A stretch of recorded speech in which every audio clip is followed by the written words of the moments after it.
En nombre del Instituto de Ciencia Procesal Penal, es para mí un gran honor presentar en esta noche al profesor Manuel Miranda Estrampes, reconocido jurista español, quien a través de sus obras, como es conocido, tiene pues una influencia notable en nuestro derecho nacional de hace varios años, que muchos de sus postulados y sus análisis y aporte básicamente en el ámbito del derecho probatorio ha ido cobrando fuerza y siendo recibido por la doctrina nacional, por la jurisprudencia de nuestro entorno, y entonces realmente es importante su presencia, más aún cuando el tema que compromete su intervención es aquellos que inciden, como diría alguien, en la línea de flotación de lo que significa un modelo procesal, en tanto hablar acerca de la prueba de oficio es hablar al final de cuentas de cuál es la visión que se tiene acerca del modelo procesal y cuál es la finalidad que persigue. Y responder a ese interrogante es una cuestión realmente compleja. Basta decir que, por lo menos en nuestro país, y eso el profesor lo conoce muy bien, en el proceso civil, que es un proceso de partes por excelencia, existe regulada la prueba de oficio, siendo ese es un proceso privado, y ello no ha sido pues objeto de mucha discusión en nuestra doctrina. Sin embargo, en el proceso penal peruano, el Código del 2004 se incorpora positivamente y ello ha generado un sinnúmero de debates, inclusive al punto de cuestionar su posible inconstitucionalidad. Entonces ese es un dilema central de los que todavía no hemos podido responder con mucha solvencia, por lo menos andamos en estos avatares, pero estamos seguros que el profesor Miranda Estrampes va a dar muchísimas luces al respecto, y entonces recibimos al profesor con un fuerte voto de aplauso.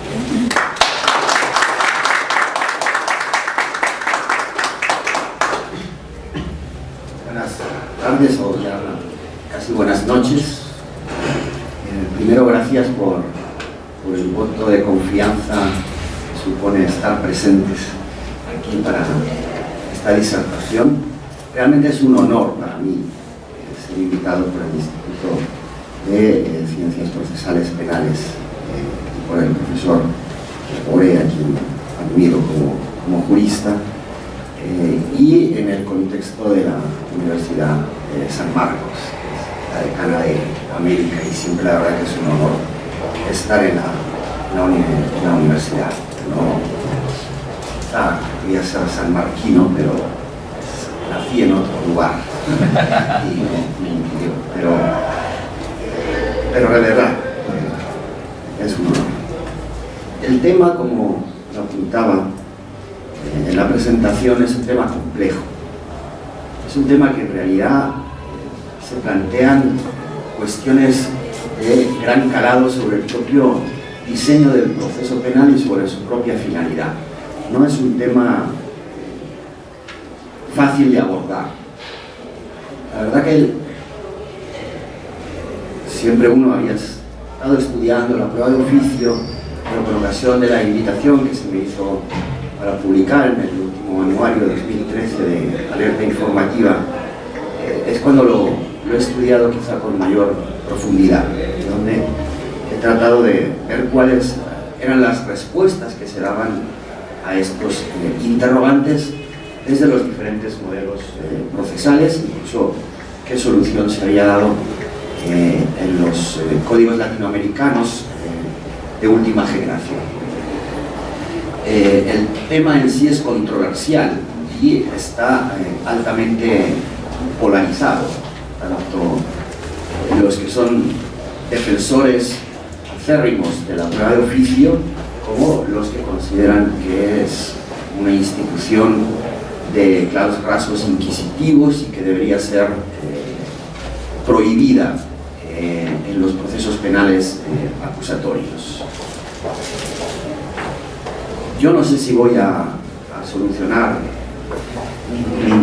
ningún problema o alguna duda, sino probablemente vaya a generar más inquietudes que las que ustedes tienen al entrar en esta sala sobre la prueba de oficio. Lo cierto es que estudiando el tema yo he formado mi propia opinión personal, que es un poco lo que quiero compartir, sin perjuicio de que en el debate podamos profundizar en algunos puntos. El artículo lo tienen ustedes a su disposición en el anuario de la red informativa, con lo cual ahí tienen todos los materiales y todas las citas por si alguien quiere aproximarse a ese tema con mayor profundidad. Yo voy a tratar de dar unas pinceladas, partiendo de ese trabajo, dar unas pinceladas y tratar de desarrollar cuál es mi posición al respecto. Insisto, el tema es complejo por lo altamente polarizado,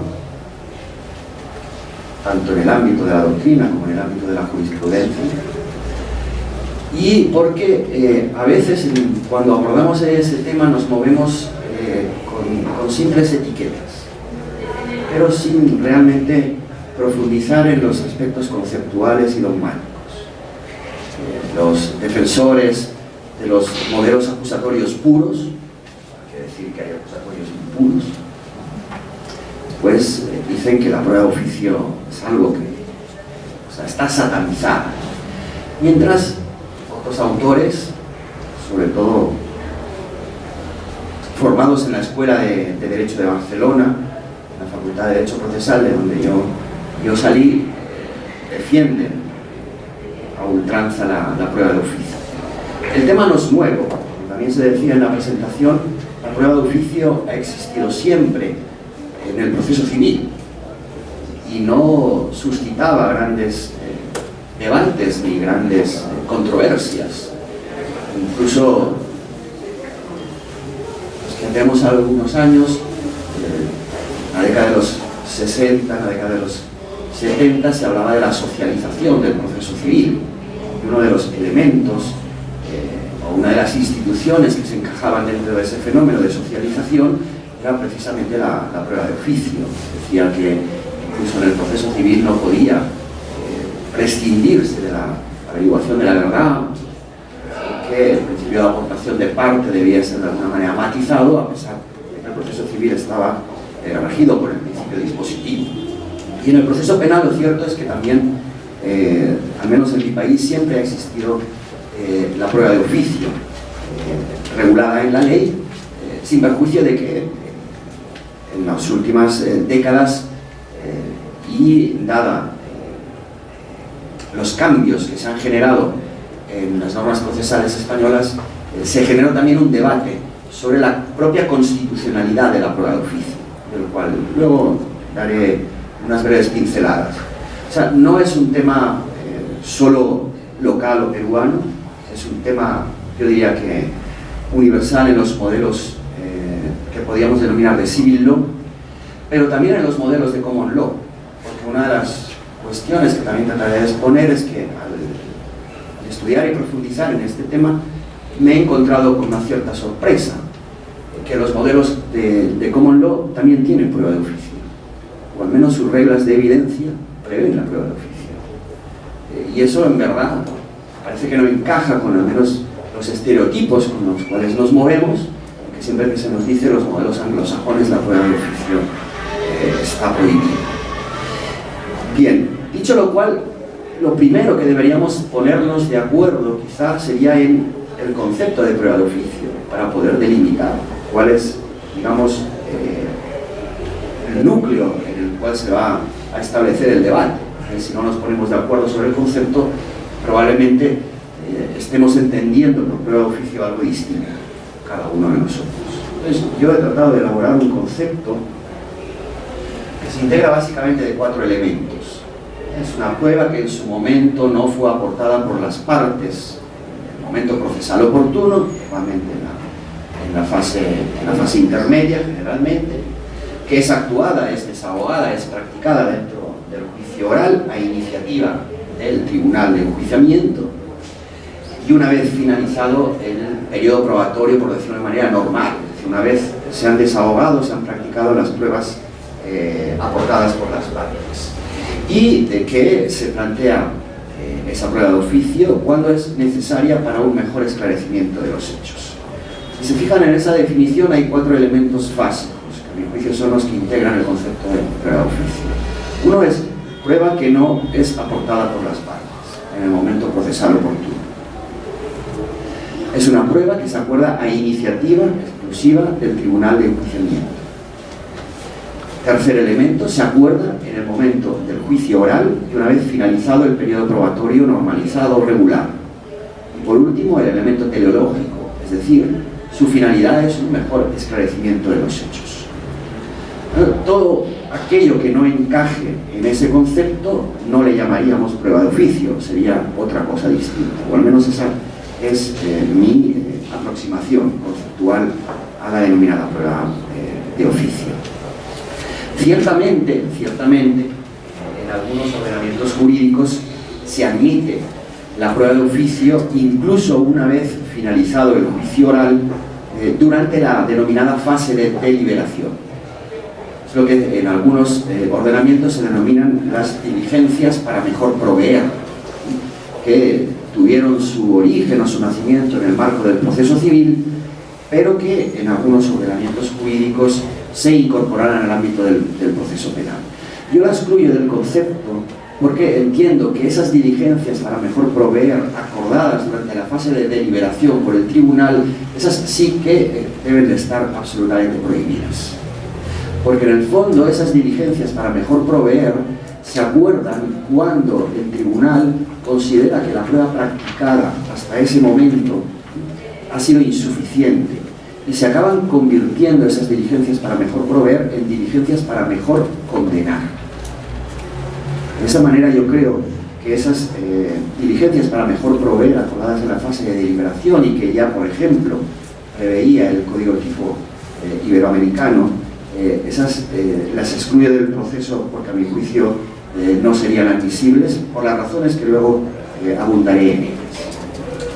Vamos a empezar analizando de alguna manera cuál es la respuesta que se ha dado a ese tema desde los modelos anglosajones.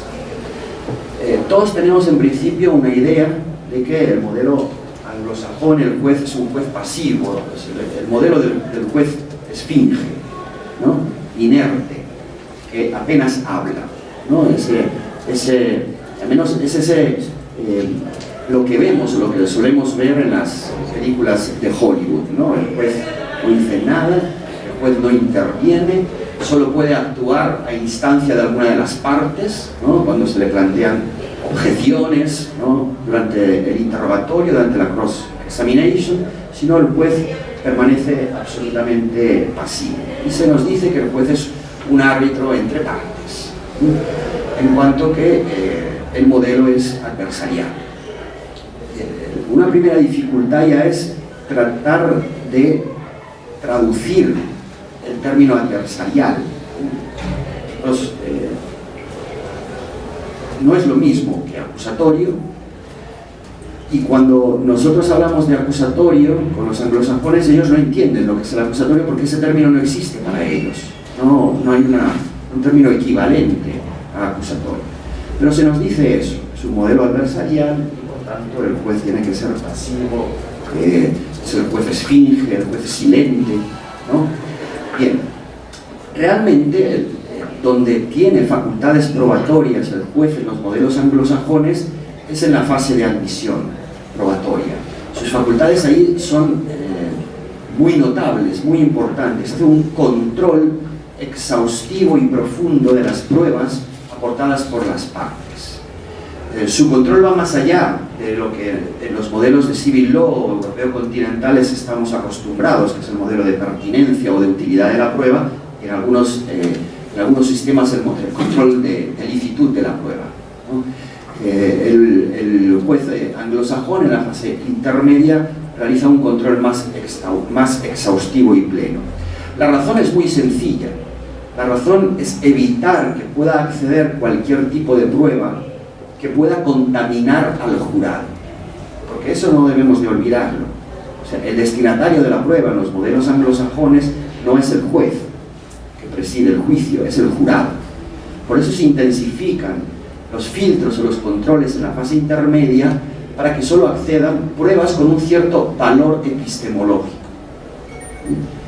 El caso más paradigmático es el control que se hace, por ejemplo, de las pruebas científicas, a través de los criterios que se establecieron en la decisión del caso Dauber por la Corte Suprema Federal de Estados Unidos, en donde se llega a controlar la cientificidad de la prueba, evitando que lo que ellos denominan la junk science, es decir, la prueba basura, la prueba chatarra, pueda acceder al proceso y acabe contaminando de alguna manera al jurado. Por ejemplo, no se admite el polígrafo en el juicio oral. El polígrafo se utiliza por los estadounidenses en los primeros momentos de la investigación policial, pero en realidad para dirigir la investigación, pero para nada más. El polígrafo no tiene aceptación en la comunidad científica concernida y por eso es un elemento que no se admite como prueba en el acto del juicio oral. Como eso les podría poner algunos otros ejemplos.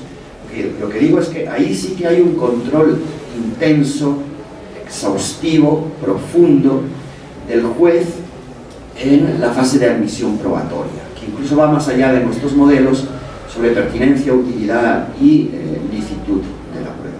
Y nadie ha cuestionado esos controles de admisibilidad probatoria por parte del juez. Y yo siempre me pregunto, muchas veces ese control tiene más impacto sobre la estrategia probatoria de la parte que una prueba de oficio. Entonces imagínense, ¿no?, que el juez inadmite gran parte de la prueba que ha presentado una de las partes. Lo que hace en definitiva es alterar toda su estrategia, ¿no? Y nunca se ha dicho que con eso el juez pierda imparcialidad o que el juez está excediéndose en su rol de árbitro o suprapartes, etc. Entonces, yo creo que esa es una primera idea. Pero luego, cuando analizamos sus reglas de evidencia, nos damos cuenta que las reglas de evidencia prevén la prueba de oficio. Yo he tenido oportunidad de estudiar el modelo estadounidense, el modelo de Puerto Rico, que quizás sería el caso de influencia más directa, pero incluso el modelo inglés. Y en todos ellos hay una previsión específica de que el juez del juicio oral puede acordar la citación de testigos de oficio que no han sido propuestos por las partes. En el trabajo tienen las citas concretas de las reglas de evidencia, e incluso les cito un caso que llegó a la Corte Suprema de Puerto Rico, el caso, si no recuerdo mal, Chacón contra el pueblo, lo tienen ahí, en donde establecía que esa previsión de citar testigos de oficio por parte del Tribunal de Enjuiciamiento no era en absoluto inconstitucional. Incluso en Inglaterra está previsto que los jueces tengan también esa facultad de iniciativa probatoria autónoma. Otra cosa es que hay una línea jurisprudencial que lo que dice es que el juez tiene que hacer un uso muy prudente de esas facultades. Eso es cierto. El juez tiene que hacer un uso prudente, sopesado de esa facultad. ¿Por qué? Porque luego, como veremos, lo que está en juego no es en realidad la naturaleza acusatoria del proceso, sino la garantía de imparcialidad objetiva del juez. Eso es lo que está en juego. Por eso en esos modelos anglosajones, ¿no?, esas líneas jurisprudenciales advierten a los jueces de un uso moderado.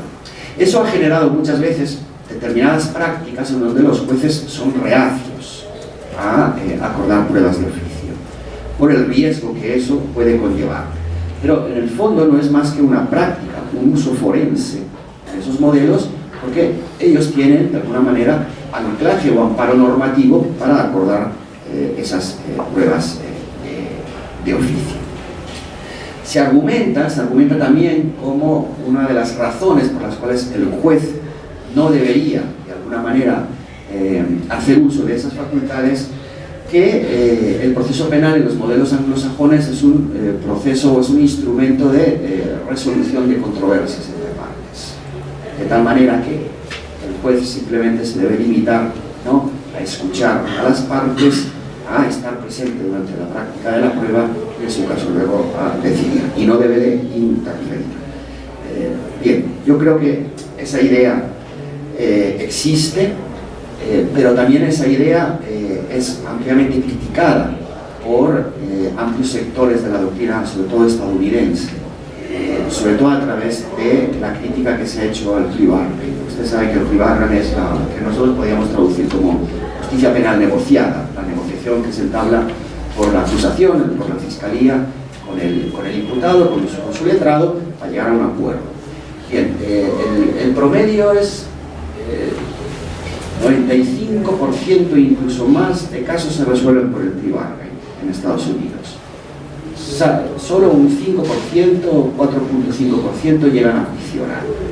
Todo es fruto de una negociación, porque ahí el fiscal no tiene límites en su negociación. Puede utilizarla incluso en delitos gravísimos, en violaciones, en asesinatos, en secuestros, en homicidios. Tiene capacidad de negociar absoluta. El control judicial en esos puntos concretos es muy escaso. Y hay un amplio sector de la doctrina estadounidense, por ejemplo, hay un libro muy recomendable del profesor William Pizzi de la Universidad de Colorado, que está traducido al castellano y es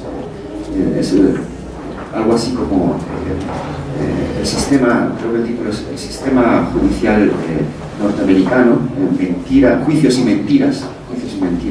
Yo le recomiendo la lectura del libro. El profesor Pizzi tiene la virtud de que en una doble condición fue fiscal durante muchos años, conoce la práctica y es un académico reconocido en Estados Unidos. Él es muy crítico con el plea bargaining estadounidense, porque dice que lo que estamos sacrificando es el esclarecimiento de los hechos, la verdad. El proceso penal se convierte con eso en una especie de mercadeo, y un mercadeo además en donde las partes no ocupan la misma posición. El Ministerio Público siempre va a tener una posición superior a la que pueda tener el imputado. Insisto que este modelo no es trasladable, a mi juicio, a los modelos de civil law, ni tampoco, a mi juicio, a los modelos latinoamericanos que se han incorporado al sistema de justicia penal, aunque hay ya algunos modelos que parece que han copiado ese modelo estadounidense.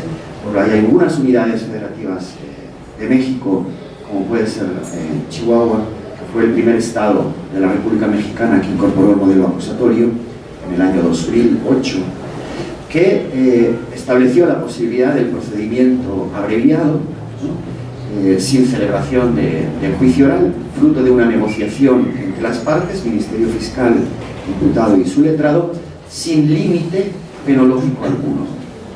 De tal manera que el fiscal puede negociar cualquier tipo de hechos delictivos.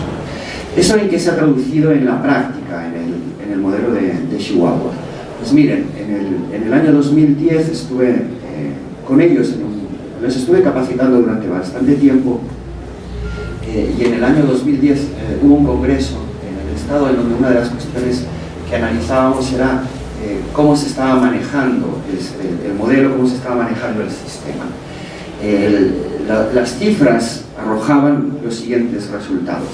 Solo el 1% de casos llegaba a juicio oral. Solo el 1% de casos. La mayoría de los casos se estaban solucionando con negociación, pero incluyendo delitos gravísimos de homicidio, de violaciones y agresiones sexuales. Ellos estaban orgullosos de su modelo y decían que era un modelo eficiente. Yo les pregunté, ¿a costa de qué? ¿A costa de qué? ¿Ustedes? ¿Cuál es el coste de esa llamada eficiencia? ¿No? Quiere decir que hay determinados sistemas, hay determinados ordenamientos jurídicos que se han dejado de alguna manera, a mi juicio, deslumbrar por el modelo de la plea bargain estadounidense como una solución al colapso del sistema de justicia penal mediante la negociación. Yo creo que hay otras soluciones alternativas que nos pueden encontrar la negociación, pero siempre con determinados límites y siempre con determinados controles. Y hay otras vías alternativas que creo que pueden ser también muy interesantes para dar respuesta, sobre todo a los casos de lo que sería la justicia restaurativa en ese punto. Bien, pero y ahí, por ejemplo, en el modelo de Chihuahua también surgía el debate sobre la prueba de oficio. Ellos incorporaron la prueba, no le llaman prueba de oficio porque copiaron en ese punto concreto la redacción que tiene el Código Procesal Penal chileno, ¿no? Y lo que planteaban es si los casos que luego veremos de pruebas nuevas o de pruebas de refutación que se llaman aquí, o pruebas sobre la prueba, podían ser acordadas de oficio por el tribunal o necesitaban previa petición de parte. La mayoría entendía que en esos casos era necesaria la previa petición de parte y que el juez no podía actuar de oficio. Fíjese, por tanto, la influencia que eso tiene. Pero de todas maneras, lo que quiero yo llamar la atención sobre cuando analizamos los modelos anglosajones es que en sus reglas de evidencia sí que está previsto que el juez pueda acordar pruebas de... Claro, distinto es la situación que nos encontramos cuando analizamos los modelos europeo-continentales, los modelos de última generación, los que han abandonado ya el sistema inquisitivo, incluso la fuente probatoria aparezca por primera vez identificada en el acto enjuiciado. Y el segundo supuesto sería lo que ustedes denominan la prueba de refutación, ¿no? Creo que la llaman así, ¿no? Es la prueba sobre la prueba, es decir, la prueba que se incorpora para acreditar la fiabilidad, la autenticidad, la credibilidad de una fuente probatoria que ya constaba en el proceso.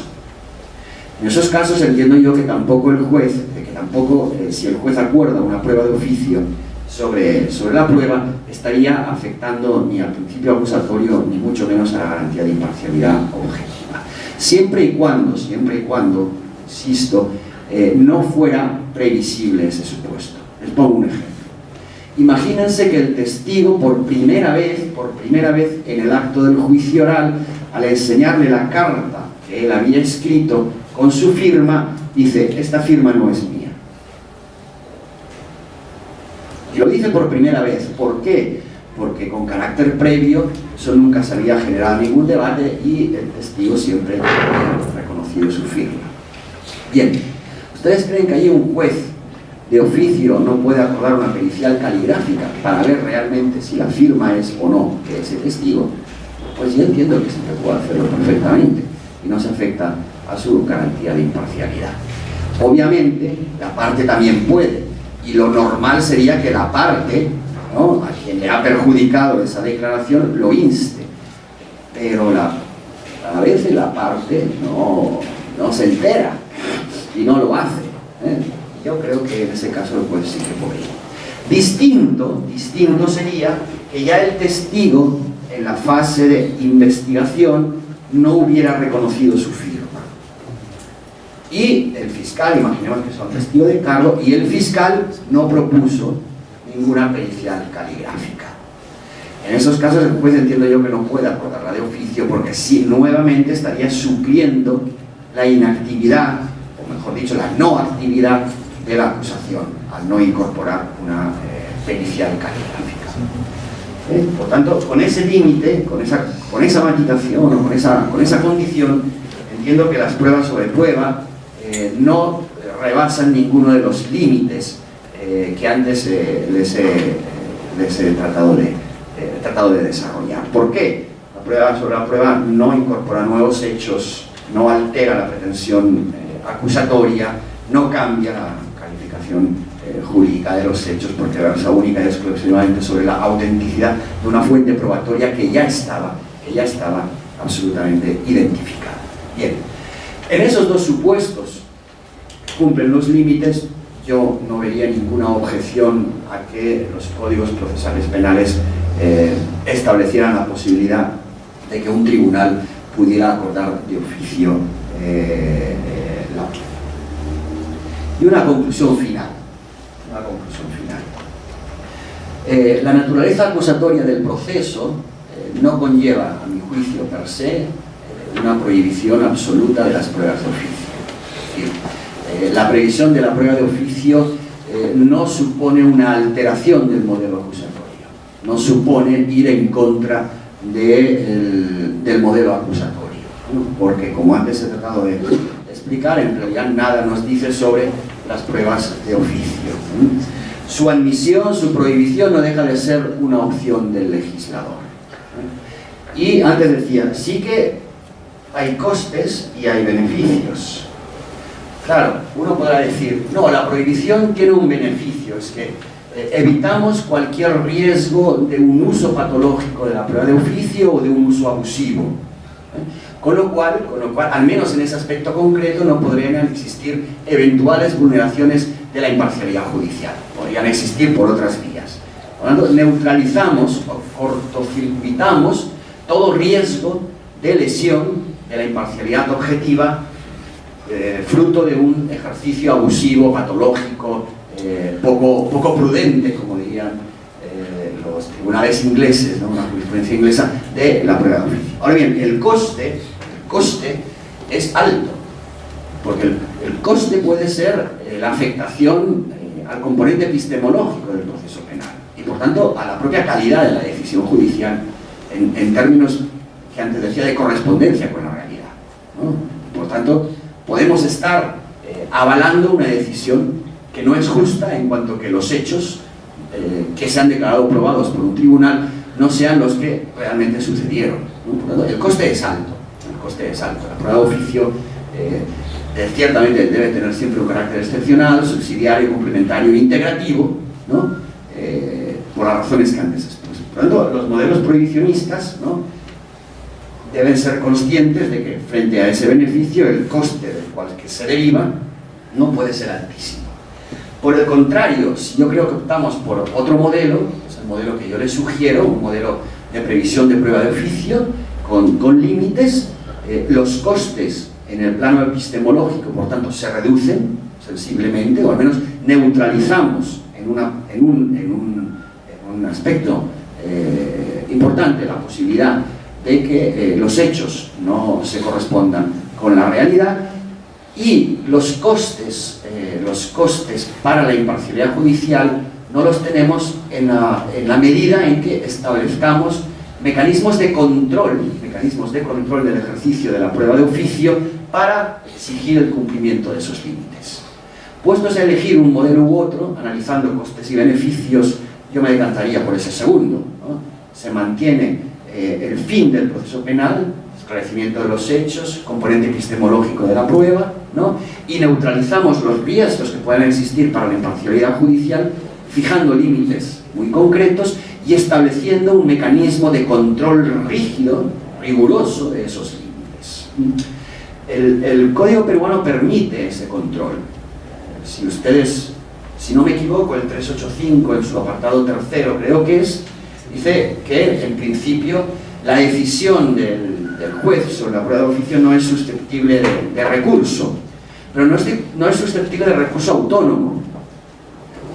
Lo que prohíbe esa norma, o al menos así lo he interpretado, lo que prohíbe es que no cabe un recurso autónomo, pero no impide que exista un recurso contra la sentencia que se dicte, y precisamente porque el juez ha sobrepasado los límites, invocándola como causal de nulidad, no solo de la sentencia, sino del juicio.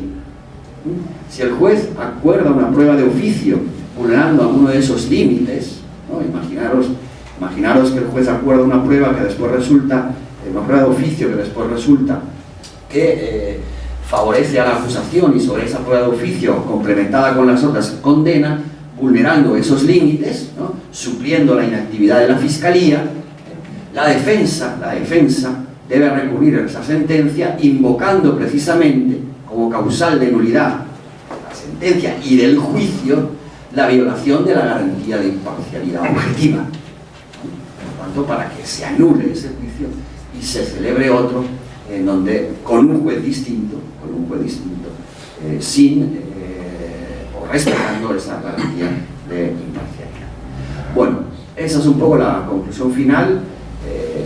Quizá me he extendido un poco más, ¿no?, de lo que tenía previsto, pero es que la verdad, el tema, a medida que uno va avanzando,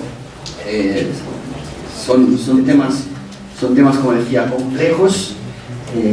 Les agradezco de verdad su atención a la exposición y quedamos abiertos después de la intervención del panelista a sus inquietudes o a sus preguntas o a sus críticas perfectamente legítimas. Muchísimas gracias.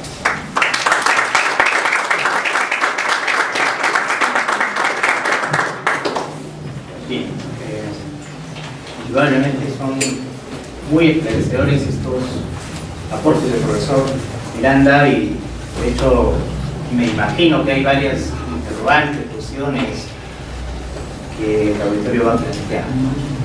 En todo caso, mi condición de moderador es un poquito abuso de esta función. Me permito, con su permiso, profesor, incorporar quizás una o dos preguntas de oficio. Cuestiones que siempre nos dan vuelta a la cabeza, pero en efecto el problema, creo que con acierto plantea el profesor, es plantear qué controles se establecen en esta materia, ¿no? Más que una discusión dogmática, vayamos a establecer y pensar imaginativamente en cuáles son los mecanismos para hacer esto algo realmente excepcional. Entonces, mi pregunta puntual es la siguiente. El código nuestro, en el 155.3, dice: la ley establecerá, por excepción, los casos en los cuales se admitan prueba de oficio. ¿No podría precisar si esta redacción de este texto, el legislador nuestro, la ha formulado de manera inocente, sin saber realmente lo que había, sin un propósito, o si es que se le puede dar un sentido? Entonces, mi pregunta es la siguiente: a la luz del texto que he leído, ¿podría o qué opina usted acerca de incorporar como otro de los mecanismos de limitación el criterio, el principio de taxatividad? O sea, además de los elementos que usted ha planteado como pautas de control o de limitación, decir, solo en aquellos supuestos que taxativamente la ley prescribe. Y entonces habrá que buscar en la norma si taxativamente están prescritos esos supuestos. Y en aquellos casos que el juez quisiera crear algún supuesto diferente a los prescritos, pues eso no será posible. Como un supuesto quizás adicional. Y el otro elemento que también podría contribuir a la limitación de esta facultad es el tema de la motivación. Exigir una motivación reforzada o cualificada del juez que ejerce esta función, ¿no? Cuando se va a sentenciar, absolviendo o condenando bajo este mecanismo, pues un estándar mucho más elevado como mecanismo, digamos, de autocontrol, ¿no? Entonces, esos son como dos elementos quizás adicionales.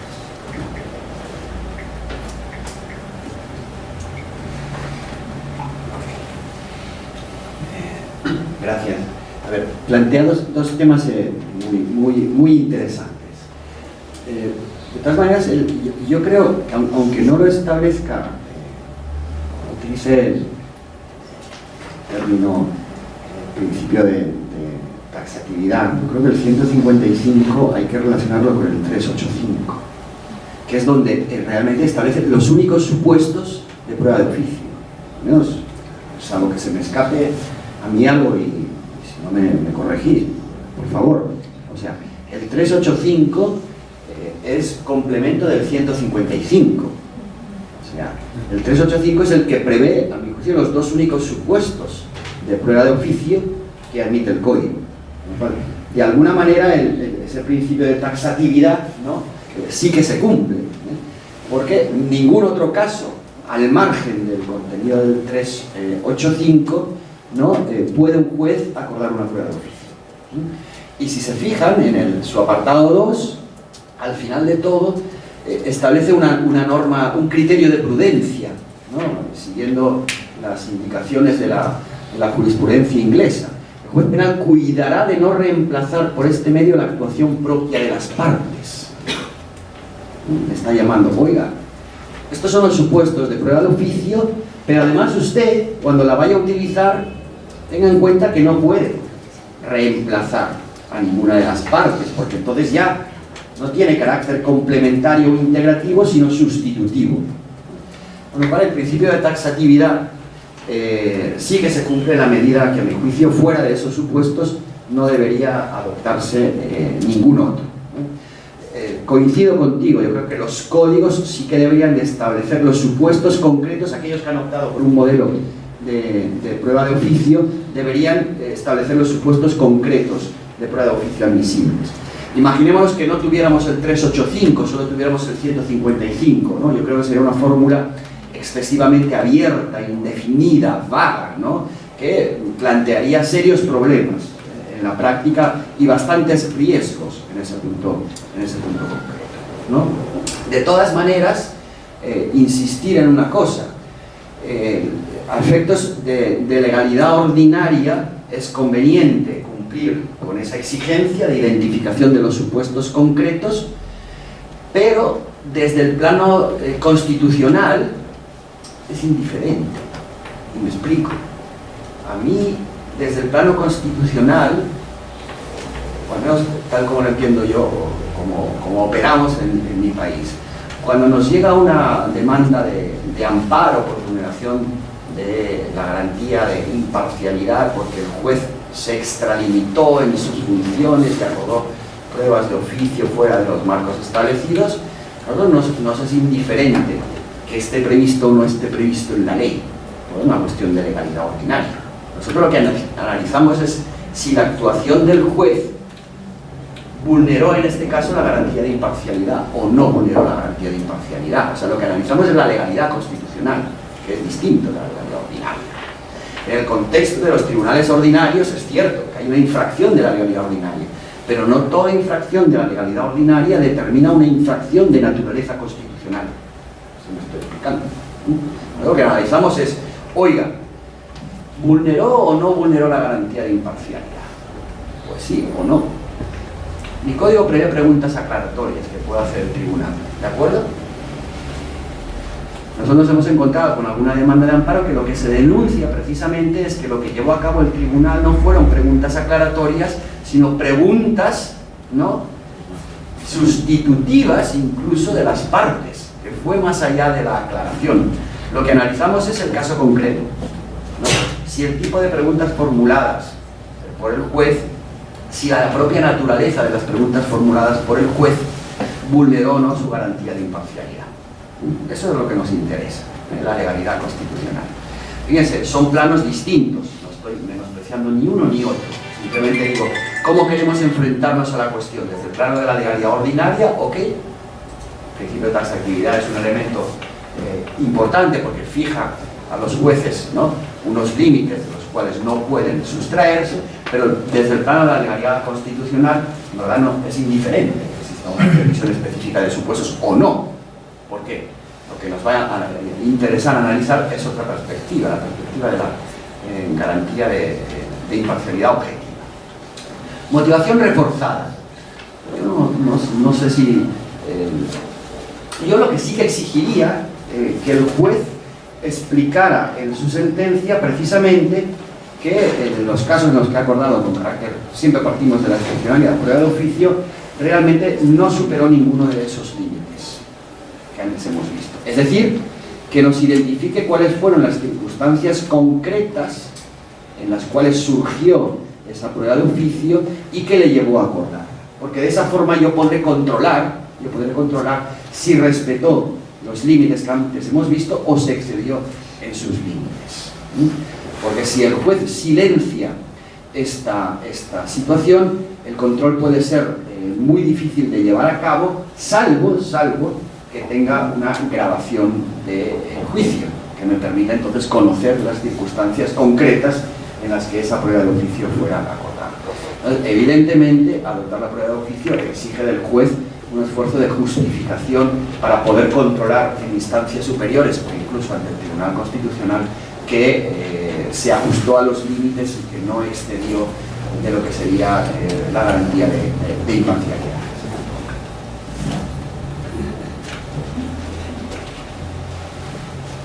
¿Alguna pregunta? Sí, por favor.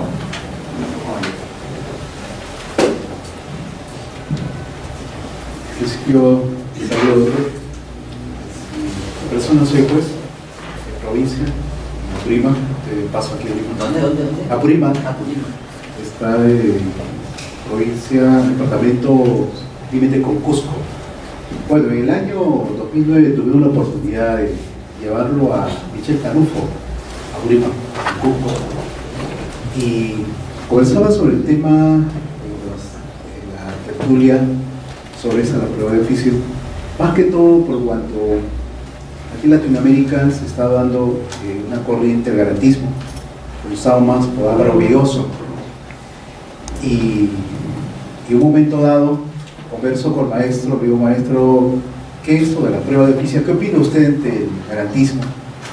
Y el maestro decía, bueno, que mismo Estados Unidos, lo que usted mismo en su momento dijo, ¿no? Hasta el mismo creador del sistema adversarial se daba la prueba de oficio, el tema esto de los testigos.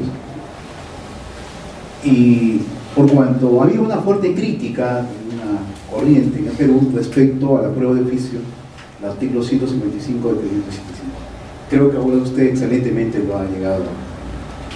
El tema, doctor, nosotros, yo como juez, por ejemplo, en el tribunal, con debido respeto, yo sé que aquí hay algunos fiscales, resulta, por ejemplo, ha habido en las acusaciones, a veces lo hacían como de cliché, y a partir del año precedente vinculante, hay un acuerdo del año 6 del 2009, creo, donde determina la Corte Suprema que las acusaciones fiscales por el nuevo código y el código anterior, algunos requisitos del control de la acusación.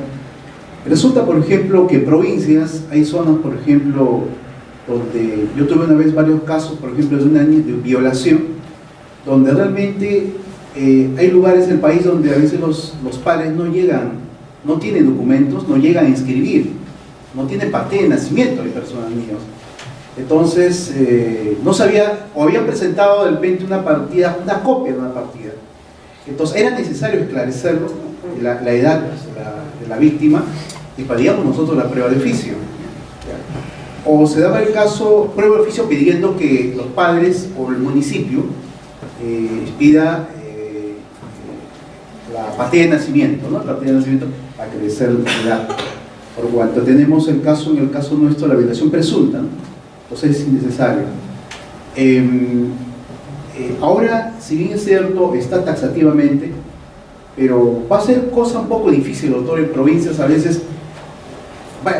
Yo creo que va a ser un poco difícil que esté taxativamente, porque a veces situaciones que en verdad escapan a la situación real, ¿no? Entonces, no sé cuál sería su posición respecto a que si eso es suficiente, si respetando estos límites también la facultad creadora del juez, la situación real pudiera darse que se creen otras variables, ¿no? Y por último, doctor, no quisiera abusar. Ahorita, doctor, en nuestro país acaba de darse una ley, la ley 376.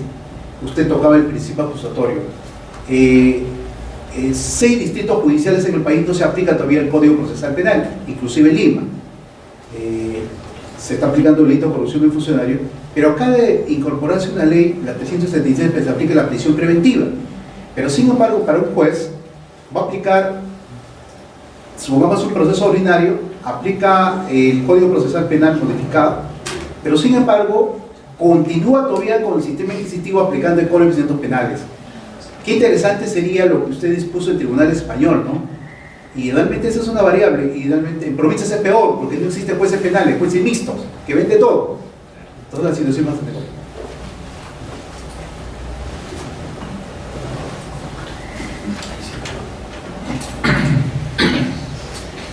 Gracias por su intervención y aportación. Empiezo contestando lo segundo, ¿no?